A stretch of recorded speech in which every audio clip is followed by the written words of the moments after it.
हमारी नौजवान पीढ़ियों को ये नहीं पता हमारा देश कैसे आज़ाद हुआ। बिजली तो आ रही है लेकिन बिजली की दरें महंगी हो गई है टिकट महाडकैत।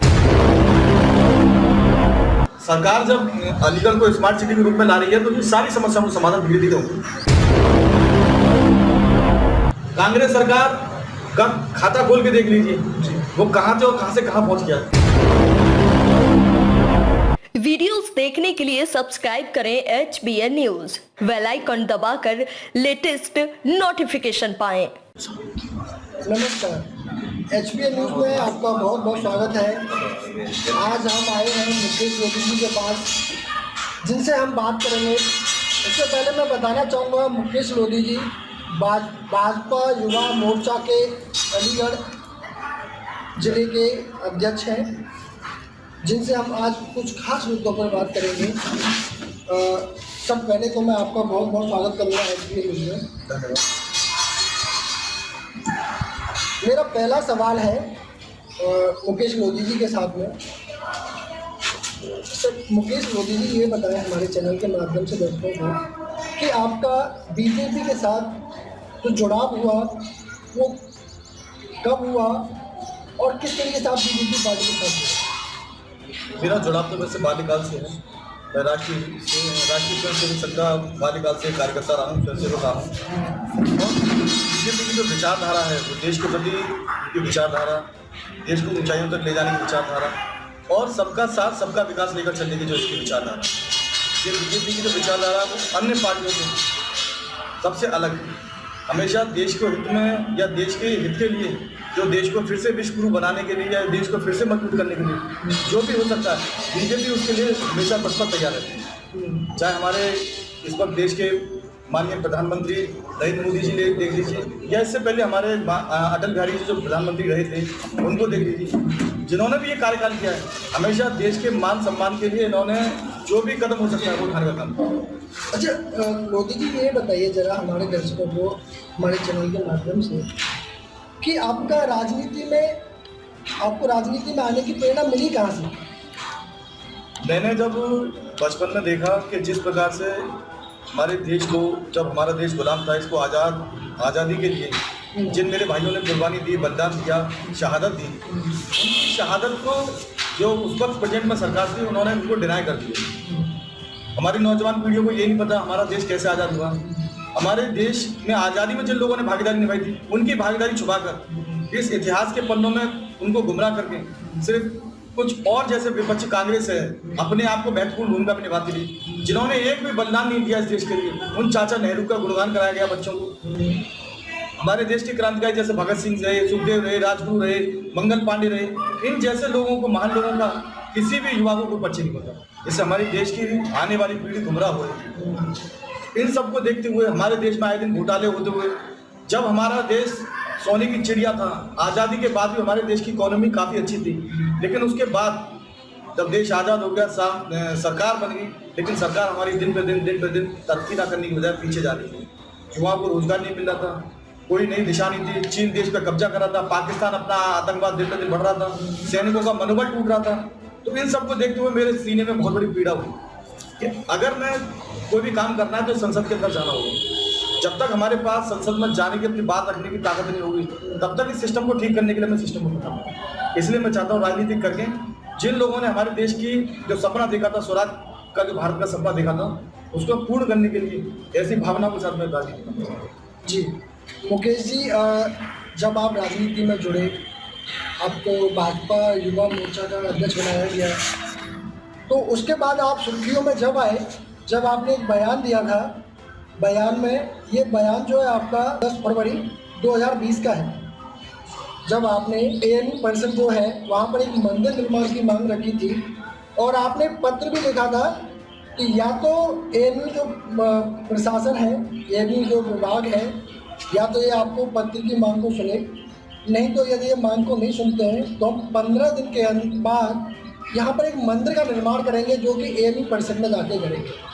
तो मैं उस पर आज 2 साल हो चुकी है, तो उस पर आपकी राय जानना चाहूँगा कि 15 दिन बाद आपने उस पर क्या कार्रवाई की? दरअसल हमने पढ़ा है कि जो सर सैयद साहब जो हैं उनका कहना होता है कि हिंदू और मुस्लिम उनकी दो आंखें हैं, इसे वो दुल्हन की तरह देखते हैं।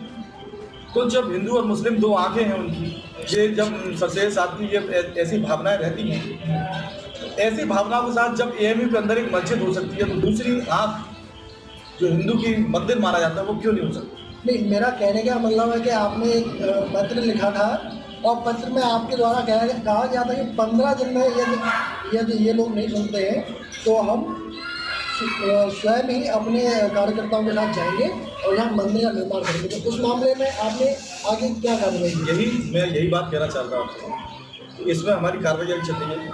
कुछ संविधान का कोई नियम है यूनिवर्सिटी के अंदर, उसकी जानकारी को देखते हुए उसमें भी चर्चा चल रही है कि मुझे जो बताया गया है इनमें जो चीज़ अब ना होने के कारण कुछ ऐसा है कानून यूनिवर्सिटी के अंदर ये बना चुके हैं, जो चीज़ पहले से स्थापित थी वो नया एक्सपेरिमेंट उसमें कुछ नहीं हुआ।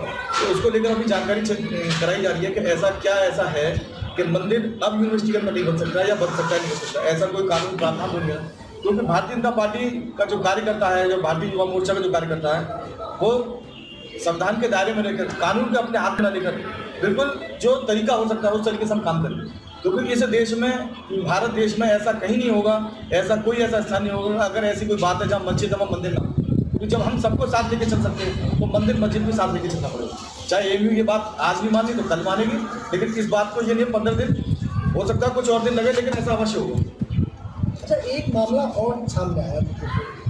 मामला ये आया था कि आप जब अभी अंतिम लोकसभा इलेक्शन हुआ है तो आप सतीश चौहान, सांसद सतीश चौहान जो है आज अलीगढ़ के, उनके लिए आप वोट मांगने के लिए लोगों खेरिया मांगी और वहाँ पे गांव के प्रधान और गांव की जनता ने आपको गांव में घुसने से मना कर दिया था, आपका बहिष्कार किया था। क्या पूरा मामला था, क्या प्रकरण था, एक बार मैं जानना चाहूँगा कि आप बताएं। दरअसल मैं आपको ये जानकारी दे दूँ, उसमें पूरा गाँव नहीं था। कुछ विपक्षी पार्टियाँ हर गाँव में होती जी, तो उन विपक्षी पार्टियों में कुछ एक बसपा माइंडेड व्यक्ति था, वो जिस तरह से कहते हैं कि उसे खरीदा हुआ आदमी था, और जो प्रधान था वो प्रधान वो नहीं, उसकी पत्नी प्रधान थी। 2-4 लड़के थे जो शराबी और जुआरी थे, जो सट्टे का काम करते जी। पूरा गांव ने किसी ने विरोध नहीं किया, उस गांव में हमें बुलाया गया था इसलिए हम गए थे, लेकिन कुछ उपद्रवी लोग थे उन्होंने विरोध किया उस गाँव में जाने से। जैसा कि आज केंद्र में बीजेपी सरकार महंगाई चरम सीमा को छू रही है, डीजल पेट्रोल के दाम आसमान छू रहे हैं, तो आज की डेट में जैसे एक आम आदमी है जो 15-20 हज़ार में 15 से 20 हज़ार में महीने की नौकरी करता है, उसका जीवन यापन कैसे हो पाए? तो पेट्रोल डीजल के जो महंगाई के डे बाई डे जो रेट बढ़ रहे हैं, इसमें आपकी क्या राय है? देखिए, इसमें मैं आपसे कहना चाहूँगा कि देखिए एक साइकिल होती है, अगर एक चीज़ आगे बढ़ेगी तो उसकी उसी के आधार पर दूसरी चीज़ आगे बढ़ेगी, फिर उसके आधार पर तीसरी चीज़।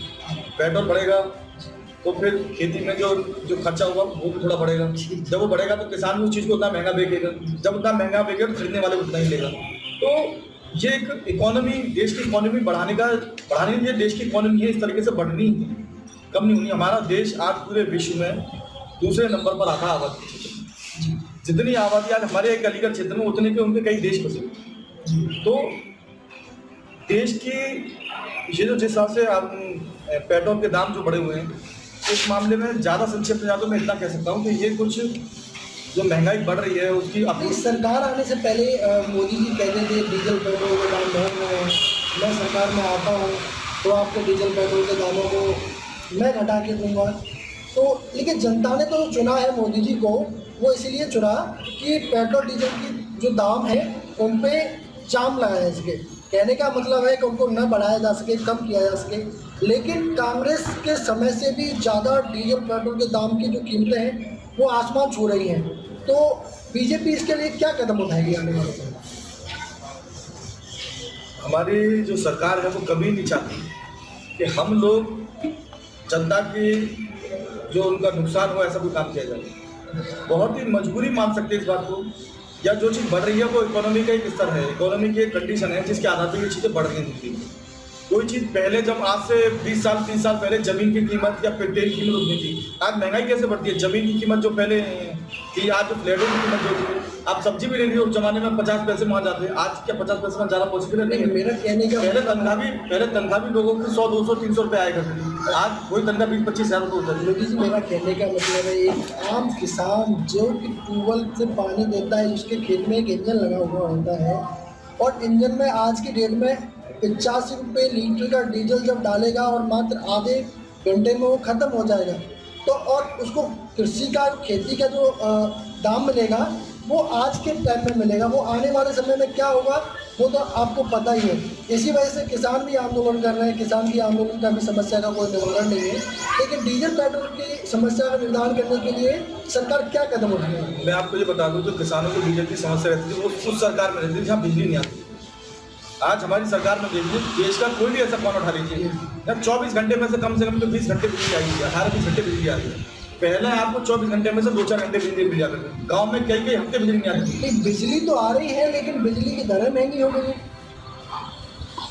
कुछ जैसे कहते हैं ना, कुछ सिस्टम जैसे पिछली सरकारों ने इतना खर्च कर दिया बिजली पर, इतने उसमें लॉस में ले आई है, उसको धीरे धीरे एक जैसे पटरी सड़क से उधर को पटरी पे से रेलगाड़ी भर के उसको चलाने का काम किया जा रहा है। लोग कहते हैं कि हमने तो बीजेपी की इसलिए हम लोग लेके आए हैं कि बीजेपी इसका निवारण निकाले, ये काम तो और सरकार भी कर रही है। नहीं, और सरकारें अगर और सरकारें कर रही होती तो आपको पता होता, तो बिजली पहले भी दे देती, लेकिन पहले से बिजली क्यों अब आपकी बढ़िया बिजली आ रही है, बिजली पहले से ज़्यादा आ रही है, पहले से काफ़ी मिल रही है, इसलिए डीजल की किसानों को कम जरूरत पड़ती है। तो ये सारी समस्या धीरे धीरे खत्म हो रही है। आज देश हमारा कितना मजबूत होगा आप ये देखिए, आज चीन पीछे जा चुका, पाकिस्तान अपनी औकात में आ चुका है। ये सारे काम जब संभव हो रहे हैं जब आपके देश को एक सशक्त नेतृत्व करने वाला व्यक्ति आपके देश पर बैठा हुआ है। पहले आपके देश की कोई वैल्यू नहीं थी, पहले आपके देश को कोई किसी गिनती में नहीं मानता था, पहले आपका देश सिर्फ कर्ज लेता था। आज हमारा देश दुनिया को कर्ज दे सकता है। आज हमारा देश इतनी मजबूती में हजारों से बहुत मजबूती में शक्तिशाली देश के रूप में आज उभर रहा है। चीन कभी किसी से नहीं पहुंचा, आज भारत से पूछा। पिछली सरकारों की वजह से ही आप देखिए कि हमारे तिब्बत और उत्तराखंड के आसपास के इलाके सारे कब्जे में जा रहे हैं। अच्छा मोदी साहब, मैं आपसे एक बात और पूछना चाहूँगा, दिल्ली में, राजस्थान में, यूपी में, अब तो पश्चिम बंगाल में भी किसान आंदोलन की शुरुआत होने वाली है, जैसा कि राकेश टिकैत जी ने कहा है। राकेश जो टिकैत जी ने किसान नेता हैं, उन्होंने एक कल बयान और दिया कि यदि सरकार हमारी मांग भी सुनती है तो इंडिया गेट के सामने जो पार्क है उसमें भी खेती करेंगे। तो ये किसानों की जो समस्या है, इसके लिए सरकार क्या कदम उठाने वाली है, क्यों इनसे बातचीत नहीं करती है? मैं आपको एक चीज़ बताऊँ, थोड़ा मैं इतिहास में जाना बहुत पुराना है। इस धरती पर जब राम और श्री कृष्ण हुए थे तो उनका ही विरोध करने वाले लोग इन्हें हम मानते, भगवान मानते, जबकि उनका विरोध करते। ऐसे ही है टिकैत महाडकैत है। किसान की क्या परिभाषा होती है? किसान किस कैटेगरी का होता है? क्या ये वो किसान है जो देश के जहाँ तिरंगा 26 जनवरी को लहराया जाता है वहाँ पर जाकर उन्होंने क्या किया? क्या ये वही किसान के बेटों को मारा इन्होंने पुलिस में?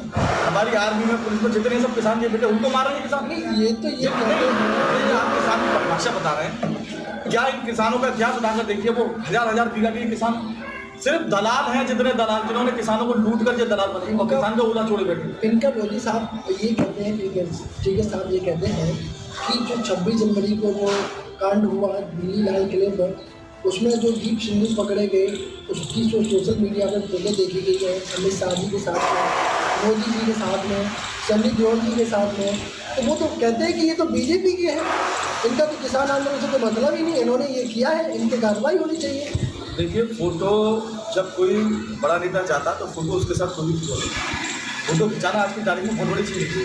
ना वो हमारी पार्टी में जिन लोगों का बार एलिगेशन लगा रहे हैं, लेकिन फोटो में अगर कोई साथ हम जा रहे हैं और हमारे पास कोई विपक्ष पार्टी का कोई साथ आ जाए, कोई फोटो को खिंचवा दे, तो फोटो को साथ होना सबूत नहीं होता। लेकिन जिन लोगों को आप किसान ये बता रहे हैं वो किसान नहीं, किसान इस देश का सबसे सुखी किसान है। हमारी सरकार के अंदर उनको जो अधिकार दिए गए बिचौलियों को खत्म करने का दिया गया। आपको पता होगा, एक बार अलीगढ़ में राहुल गांधी जी आए थे तो उन्होंने कहा था हम ऊपर से 100 रुपये देते और नीचे आते आते 50 पैसे रह जाते।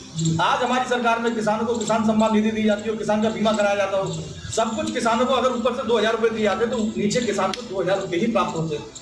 इस सरकार में बीच में जो दलाली करने वाले लोग थे वो परेशान हैं, बाकी इस देश की कोई जनता परेशान नहीं है। सिर्फ किसानों के नाम पे झूठा आंदोलन कर रहे हैं। किसान इस देश के सब सुखी हैं, सिर्फ वही लोग दुखी हैं जो किसानों को लूटते थे, छोटे छोटे किसानों को, और छोटे छोटे किसानों को लूट कर वो बड़े किसान बने बैठे हैं, सिर्फ वो लोग। लेकिन किसान तो कहते हैं कि हमें तो जो MSP है उसका रेट मिलता ही नहीं, क्योंकि वो जब कहते हैं कि हम जब सरकारी जहाँ गल्ला खरीदा जाता है सरकारी गोदामों के लिए हम जब जाते हैं तो वो लोग ये कहते हैं कि आपका माल अच्छा ही है, वो हमें इग्नोर कर देते हैं, लेकिन वो माल दूसरी जगह से खरीदते वहाँ से जहाँ पे उनके जान पहचान वाले बैठे होते हैं, ऐसा किसानों का कहना है। तो आप इस बारे में क्या कहेंगे? देखिए, ये जो एलिगेशन है, कुछ सब किसान ऐसे एलिगेशन लगा रहे हैं। हमारी सरकार के जो प्रतिनिधि जो इनका देख रहे हैं, वो खुली बैठक करने को तैयार है, उनके हर सवाल को देने को तैयार है। लेकिन ये जितने किसान आंदोलन के नाम पर महाटकेत जो बैठा हुआ है टिकैत, वो खुली बैठक में क्यों सामने नहीं आते? हम कह रहे हैं सारी मीडिया के सामने खुले मंच पर बैठक करें आपस में। ये तय हो जाएगा कि हमारी सरकार में कमी है या ये जो किसानों को गुमराह कर रहे हैं, हमारे भाइयों को गुमराह कर रहे हैं, भोले भालों किसानों को गुमराह करके जो हम वहाँ बैठा रखा है, कौन इसमें साजिश रच रहा है देश के खिलाफ? क्योंकि विपक्ष का कोई मुद्दा रहा नहीं है जी। हमारी पार्टी ने जिन मुद्दों को लेकर सरकार में आई थी, उन्होंने अपने सारे काम पूरे किए। आज तक किसी सरकार ने इस देश को मजबूत करने के लिए कोई काम नहीं करा, ना किसानों के लिए ना युवाओं के लिए।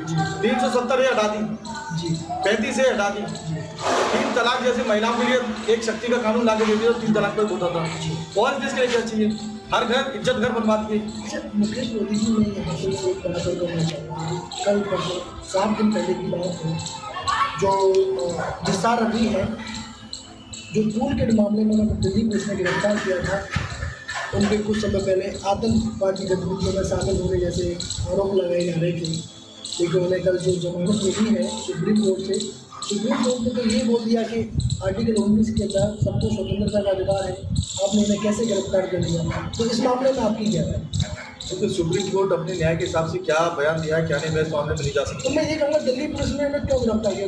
क्योंकि दिल्ली पुलिस तो केंद्र सरकार के इशारे पे काम करती है। इसका मतलब ये है कि केंद्र सरकार के कहने पर गिरफ्तार किया गया। पुलिस ऐसा नहीं, इशारे पे कोई काम नहीं करता। यहाँ हमारी सरकार ने सबको खुली छूट दे रखी है, जो गलत है उसके साथ गलत किया जाएगा, जो सही है उसके साथ सही है। तो आपको क्या लगता है निसार अली ये गलत है? लेकिन इस मामले में मैं नहीं कुछ कर सकता। ये तो अगर हमारी पुलिस प्रशासन को गलत लगा होगा तो उन्होंने गिरफ्तार किया होगा, और कोर्ट को अगर किसी साक्ष्य के आधार पर सबूत है ना, सबूत जो नहीं मिले होंगे तो साथ उन्हें बाइज्जत बरी कर दिया होगा जी। क्योंकि हमारा जो कानून है वो सबूतों के आधार पर काम करता है, तो प्रोजेक्ट में जो सबूत मिलते हैं उसके आधार पर काम किया है। अच्छा, एक आपने देखा होगा अभी 19 साल की अहमदाबाद के सरदार वल्लभ भाई पटेल स्टेडियम का जो उद्घाटन हुआ है वो नरेंद्र मोदी स्टेडियम के नाम से हुआ है। तो उसका पहले से नाम नरेंद्र मोदी स्टेडियम नहीं था, सरदार वल्लभ भाई पटेल स्टेडियम के नाम से रखा हुआ था। लेकिन अंतिम पड़ाव में जब उसका उद्घाटन किया गया राष्ट्रपति जी के द्वारा, तो उसका तुरंत ही नाम चेंज करके नरेंद्र मोदी स्टेडियम कर दिया गया। ऐसा क्यों? अगर हमारे देश की जितनी महान शक्तियाँ नहीं हैं, चाहे विवेकानंद जी रहे, चाहे हमारे नरेंद्र मोदी जी तो खुद मना करते हैं कि मेरे नाम से कोई मंदिर नहीं बनना चाहिए, मेरे नाम से कोई शिक्षा अनिवार्य नहीं होनी चाहिए। जैसे कि आपने देखा होगा MP के शिक्षा मंत्री थे, उन्होंने क्या नाम है उनका, जो पारस जैन है, MP के शिक्षा मंत्री रहे हैं, तो उन्होंने कहा था कि नरेंद्र मोदी जी के जो विचार हैं उन्हें देखते हुए उनके ऊपर जो शिक्षा MP के सभी विद्यालयों में अनिवार्य कर देनी चाहिए, उनके बारे में शैक्षिक ज्ञान देना चाहिए। लेकिन नरेंद्र मोदी जी ने जब भी कहा था कि किसी व्यक्ति को पद पे रहते हुए आप उसके बारे में इस तरीके से इतिहास में नहीं लिखवा सकते। जैसे कि प्रधानमंत्री नरेंद्र मोदी जी छोड़िए, बीजेपी ने खुद पलटवार किया था। मायावती जी ने जब अपने यहाँ उस पार्क में नोएडा के अंदर अपनी स्वयं की मूर्तियाँ लगवा दी थी, तो जब उन्होंने विरोध किया था, लेकिन पद पर रहते हुए ये समझ में नहीं आया। जनता जानना चाहती है कि ये ऐसा क्यों हुआ कि नरेंद्र मोदी जी ने अपने नाम से स्टेडियम। देखिए, सबके अपने अपने विचार हो सकते हैं, लेकिन मेरा विचार ये है, हमारे माननीय प्रधानमंत्री जी मना कर रहे हैं, अच्छी बात है। आपने तुलना मायावती की मोदी जी से करी, उसका मैं थोड़ा आपको संक्षेप बताता हूँ। मोदी जी ने वो कार्य कर दिए जो शायद कई पीढ़ियां ऐसी गुजर गई। नहीं, बिल्कुल 370 अच्छा किया है। 370 शायद हमारी कई पीढ़ियां गुजर गई देखते हुए, हमारे देश का हिस्सा होते हुए। मैं कल वाली बात के ऊपर थोड़ा डिस्कस करना चाहूँगा। अभी यहाँ पे आप देखिए सरदार वल्लभ भाई पटेल जी के जो चाहने वाले होंगे, क्या उन लोगों को इस बात का थोड़ा दुख हुआ कि भाई हमारे जो महान नेता रहे हैं सरदार वल्लभ भाई पटेल, उनके नाम पर पहले से एक स्टेडियम की जो है ओपनिंग होने वाली थी, और अभी उनका नाम हटा के प्रधानमंत्री जी का नाम रख दिया। नहीं, तो प्रधानमंत्री खुद ही नहीं चाहते। आप गलत है, हटा के नहीं। अगर सरदार वल्लभ भाई पटेल जी की तो हमने प्रतिमा इतनी बड़ी बनाई है। नहीं, प्रतिमा बनाई है, आप बनाई है, देखिए लेकिन- दूरदर्शन पे भी, जैसे हम कल देख रहे थे दूरदर्शन पे, तो दूरदर्शन पे जब ओपनिंग हो रही थी वहाँ पे सरदार वल्लभ भाई पटेल स्टेडियम को ही दिखाया जा रहा था। लेकिन जब हमने अनावरण देखा, जब राष्ट्रपति जी ने वहाँ पे उसे ओपनिंग की उसकी, जब फीता काटा, तो वहाँ पे नरेंद्र मोदी स्टेडियम का नाम देखा गया। ये देखिए, जो नरेंद्र मोदी जी के स्टेडियम का नाम दिया है, कोई आप जो जिस तरह से करें, कोई नाम नहीं हटाया गया है। ये विचार है उनके नाम से बनाकर एक मैसेज दिया गया कि लोग याद रखें कि जहाँ खेल कूद का स्टेडियम होता है वहाँ से ऐसी खेल कूद कर ऐसी प्रेरणा लें कि मोदी जैसे विचारों पर आगे चलें। अच्छा, तो ये पद पे रहते हुए सही रहेगा आपका? आप पद पे रहते हुए सही रहना रहे, ये मुझे पता, लेकिन मुझे इतना पता कि ऐसे व्यक्ति की मूर्ति बननी चाहिए, मंदिर बनना चाहिए। मैं तो कह रहा हूँ मंदिर बनना चाहिए, स्टेडियम भी बनना चाहिए, जिससे लोगों को पता चले कि मोदी जी ने देश के लिए क्या कहा। क्योंकि आज तक ऐसे लोगों के नाम पर बने हुए जिन्होंने देश के लिए कुछ नहीं करा है। जब पिछली सरकारों के नाम पर कई ऐसे, मैं उनके नाम नहीं लेना चाहता कि उन्होंने किया कुछ नहीं है, लेकिन उनके नाम पर बहुत कुछ है। लेकिन जिन्होंने किया है देश के लिए, उनके नाम पर बनना चाहिए। पद पे हो तब भी बनना चाहिए, नहीं हो तब भी बनना चाहिए। अच्छा, मैं एक आपने देखा होगा, मोदी जी ने एक उज्ज्वला योजना लेकर जो कि गरीबों के लिए गैस फ्री में बनवाने की सिलेंडर दिया गया है, लेकिन आज गैस के भाव जो है आसमान छू गए। 780 का सिलेंडर हो गया है, कहीं 800 के पार हो गया है। तो वो बेचारे गरीब लोग जो एक गैस का सिलेंडर नहीं भरवा नहीं पाते थे, तो वो किस तरीके से गैस का यूज करते हैं? देखिए, इसका भी समाधान निकालिए हमारे साथ। अगर कोई चीज़ हमारे किसानों के हिस्से ऊपर जा चुकी है, तो क्या आपको लगता है कि पहले से महंगाई बढ़ गई है? नहीं, देखिए आपको मैं बता दूँ, तो सब्सिडी दी जाती है, किसानों को भी सब्सिडी दी जाती है, गैस सिलेंडर पर छूट मिलती है, तो उनके खाते में डायरेक्ट आती है। पहले अच्छा, मैं सब्सिडी लेता हूँ। पहले तो सब्सिडी मिला करके 450-500 रुपये आया करते थे। आज मुश्किल से 5 रुपये 20 पैसे आया करते हैं। तो सब्सिडी भी घटा दी गई है। बहुत सारे लोगों ने सब्सिडी छोड़ दी है, कुछ लोगों की आती ही नहीं है बिना छोड़े। तो मैं इस बारे में जानना चाहूँगा, जिन लोगों को, जो गरीब लोग हैं, गरीब, उन्हें भी सेम इसी तरीके से सब्सिडी मिलती होगी 12 रुपये 80 पैसे, तो किस तरीके से गैस सिलेंडर भरें? देखिए, इसका भी समाधान निकाला जाएगा। क्या आपको लगता है महंगाई है? नहीं, महंगाई ये सब एक चक्र है। ये धीरे धीरे, मैंने आपको बताया ना, पहले आप 20-25 साल देखिए वो चीज़ कितने की थी, आज वो चीज़ नहीं, और हो सकता है आने वाले 10 साल बाद वो चीज़ और कितनी की होगी। कोई चीज़, कोई रेट एक तरह स्टेबल कैसे हो जाएगी? आपको लगता है पहले महंगाई कम थी या अब महंगाई ज़्यादा है? ये समय के साथ से ये इकोनॉमी ये इस तरह से लेकर चलती है। अगर आप ऐसे महंगाई कहेंगे तो आज मैं कह रहा हूँ, इससे पहले 20 साल पहले क्या चीज़ थी, आज 20 साल वाले रेट आज क्यों नहीं हो सकती? अगर सब कुछ आप पीछे ले जाओगे तो आप इकोनॉमी को, अपने देश की इकोनॉमी कैसे आगे बढ़ाओगे?